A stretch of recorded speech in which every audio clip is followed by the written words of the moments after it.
Stories that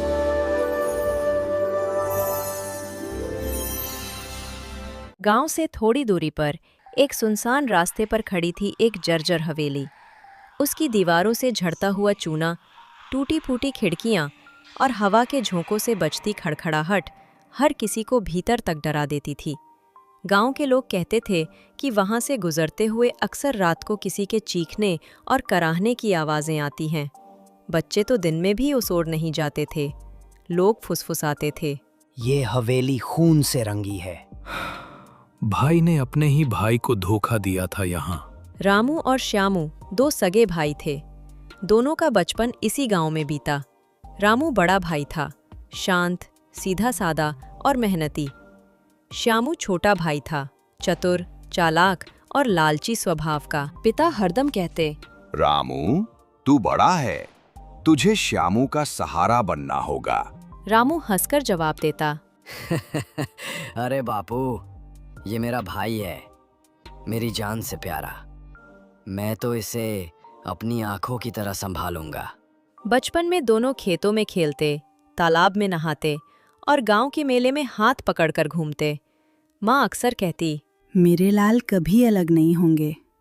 दोनों की जोड़ी गंगा जमुना जैसी रहेगी।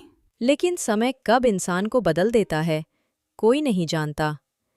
जब दोनों जवान हुए तभी पिता का देहांत हो गया। माँ पहले ही चल बसी थीं। अब घर और खेत दोनों भाइयों के हाथ में आ गए। गांव के बुजुर्गों ने जमीन बराबर बांट दी। लेकिन वहीं से श्यामू के मन में कीड़ा रेंगने लगा। वो सोचने लगा, रामू बड़ा है, उसे सब सम्मान मिलता है। लोग उसे सुनते हैं, मुझे कोई पूछता भी नहीं। अगर सारा खेत मेरा हो जाए तो गांव में भी इज्जत बढ़ेगी और मैं अमीर भी हो जाऊंगा। रामू को इन बातों का अंदाजा नहीं था। वो तो हर वक्त यही सोचता कि भाई छोटा है, उसकी हर इच्छा पूरी करनी चाहिए। एक दिन खेत में काम करते हुए श्यामू बोला, भैया, ये छोटा सा टुकड़ा मेरे हिस्से में आ जाए तो अच्छा होगा। तुम तो बड़े हो, तुम्हें कोई फर्क नहीं पड़ेगा। रामू मुस्कुराकर बोला, ले ले श्यामू, जमीन से बढ़कर तेरा चेहरा है मेरे लिए। श्यामू के चेहरे पर खुशी की चमक आ गई। पर इस छोटे से फायदे ने उसके भीतर और भी लालच भर दिया। धीरे धीरे उसने गांव में अफवाहें फैलानी शुरू की।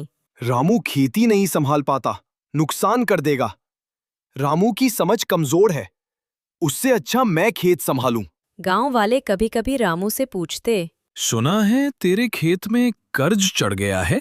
रामू हैरान होकर कहता, अरे नहीं भाई, ये सब झूठ है। लेकिन उसे समझ नहीं आता था कि उसके खिलाफ जहर कौन घोल रहा है। रामू अक्सर रात को माँ बाप की तस्वीर के सामने बैठकर सोचता, माँ बापू, मैं सब समझता हूं, पर मेरा भाई है। अगर वो गलत भी है तो मैं कैसे उससे लड़ाई करूं? खून का रिश्ता क्या ऐसे टूट जाता है? रामू की ये मासूमियत ही श्यामू की ताकत बन गई। श्यामू सोचता, भैया कभी मेरे खिलाफ नहीं जाएगा, अब तो खेल आसान है। गांव के पास पुरानी हवेली थी। लोग कहते थे कि वहां भूत प्रेत रहते हैं। रात को वहां से अजीब आवाजें आती। श्यामू को एक खतरनाक ख्याल आया। अगर भैया को हवेली तक बुला लूं और वही सब निपटा दूं तो कोई देख भी नहीं पाएगा। उसने योजना बनानी शुरू कर दी। एक दिन शाम को श्यामू ने रामू से कहा, भैया, हवेली के पीछे वाले खेत में मैंने कुछ सोना गड़ा हुआ सुना है। क्यों ना हम दोनों जाकर देखें? शायद किस्मत खुल जाए। रामू हंसा। अरे श्यामू, ये सब अफवाहें हैं। श्यामू जिद करने लगा, नहीं भैया, तुम मेरे साथ चलो।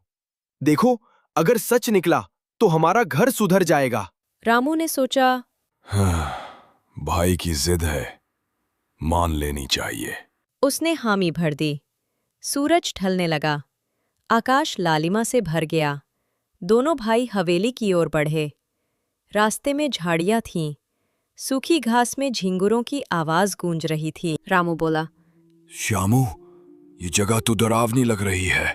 श्यामू ने मुस्कुराकर कहा, भैया, डरने की क्या बात है, मैं हूं ना। रामू को तो अपने भाई पर भरोसा था। उसने कदम आगे बढ़ा दिए। जैसे ही दोनों हवेली में दाखिल हुए, अंदर अंधेरा और सन्नाटा था। टूटी खिड़कियों से हवा आती और खड़खड़ाहट की आवाज गूंजती।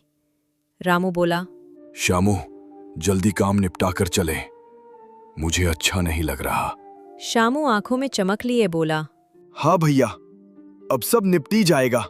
रामू ने उसके चेहरे पर एक अजीब सी चमक देखी, लेकिन समझ नहीं पाया। हवेली के बीचों बीच पहुंचकर शामू अचानक रुक गया। उसने चारों ओर देखा और धीमी आवाज में कहा, भैया, आज मैं तुझसे एक बात साफ कर दूंगा। अब ये जमीन और खेत मुझे ही चाहिए। तू इसे छोड़ दे, वरना। रामू हैरान रह गया। क्या कह रहा है श्यामू? जमीन खेत तो बांट चुके हैं। तू मेरा भाई है, तेरे लिए मैं सब छोड़ दूंगा। पर तू धमकी क्यों दे रहा है? शामू की आंखों में लालच और नफरत की आग जल रही थी। हवेली का अंधेरा उस आग को और भयानक बना रहा था। रामू ने डर और दुख से कहा, श्यामू, तू मेरा खून है। मेरे अपने ही खून से मुझे धोखा मिलेगा, ये मैंने कभी नहीं सोचा था। शामू ने दांत पींचते हुए कहा, अब सोच ले भैया, आज के बाद तू या तो सब छोड़ देगा या फिर। हवेली की दीवारों से ये आवाज टकराकर गूंज उठी। सन्नाटे में सिर्फ उनकी सांसों और दिल की धड़कनों की आवाज रह गई। हवेली के बीचों बीच खड़े दोनों भाई एक दूसरे को घूर रहे थे। रामू के चेहरे पर दुख और अविश्वास था, जबकि शामू की आंखों में लालच और क्रोध की आग जल रही थी। रामू बोला, श्यामू, तू मुझे जमीन के लिए धमका रहा है। तू चाहे तो सब ले ले, पर भाईचारे को क्यों तोड़ रहा है? शामू ने ठंडी हंसी हंसते हुए कहा, भैया, तू बहुत भोला है। यही तेरी कमजोरी है। जब तक तू जिंदा है, लोग तुझे ही बड़ा मानेंगे। मुझे तेरी परछाई भी बर्दाश्त नहीं। इतना कहकर शामू ने पास रखी लोहे की रॉड उठाई। रामू डर और हैरानी से बोला, श्यामू, ये क्या कर रहा है तू? मैं तेरा भाई हूं। लेकिन लालच ने शामू की आंखें बंद कर दी थीं। उसने जोर से वार किया। रामू का सिर फट गया और खून की धार बह निकली। वो लड़खड़ाकर जमीन पर गिर पड़ा।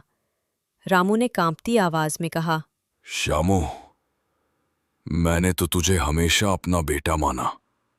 तूने मेरे ही खून से धोखा कर दिया। रामू दर्द से करा रहा था।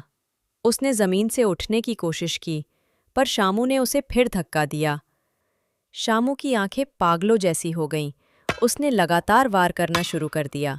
रामू चीख रहा था, भाई, छोड़ दे, तेरे लिए मैं सब दे दूंगा। लेकिन हर वार के साथ शामू के कानों में सिर्फ लालच की गूंज थी। सब मेरा होगा, सब मेरा होगा। आखिरकार रामू खून से लथपथ जमीन पर गिर गया।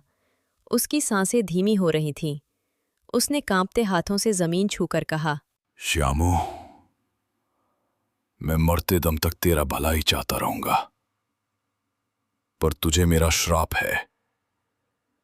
तेरी आत्मा कभी चैन नहीं पाएगी।